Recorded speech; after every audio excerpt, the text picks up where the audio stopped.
Yes, ready, start. Our general view in regard to West Asia has been frequently stated. Our approach is not inimical to any country there. It is friendly to all countries, but inevitably our sympathies are with the Arab countries and with Arab nationalism, which represents today the urge of the pupil, also according to our general policy as well as our views on the present situation in West Asia. We do not accept that foreign troops should be used in any territory in the area in the circumstances prevailing there. We are convinced that there can be no settlement and no return to normality till foreign troops are removed from the area. Sometimes it is stated that these countries should be treated like tender infants and be under the guardianship of bigger countries. But it is quite clear that they do not like this offer of guardianship and patronage, and in fact resent such suggestions.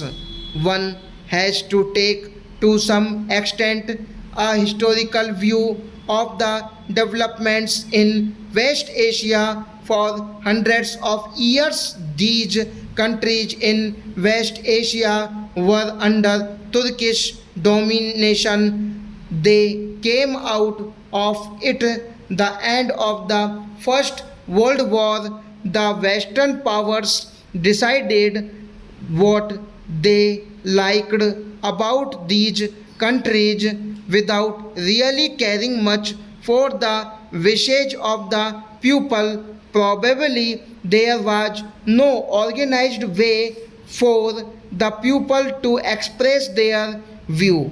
New nations were created, and the contacts of the Western powers were with the rulers of their own creation, or chiefly with the landed gentry.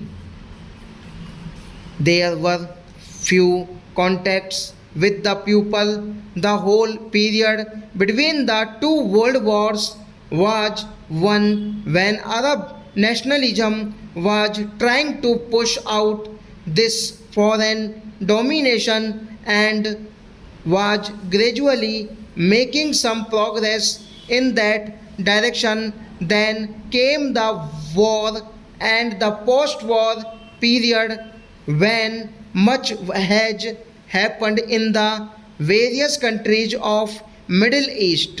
The major fact in West Asia is the growth of Arab nationalism in a very powerful resurgent way. Egypt took the lead in this matter, and under the wise leadership of President Nasser has played a very important part. Nasser, in fact, became the most prominent symbol of Arab nationalism. This fact, which was patent, was neither liked nor appreciated by many powers, and an attempt was made to split the Arab countries. In fact, Arab nationalism, this should not be allowed to happen in the interest of global peace. Stop.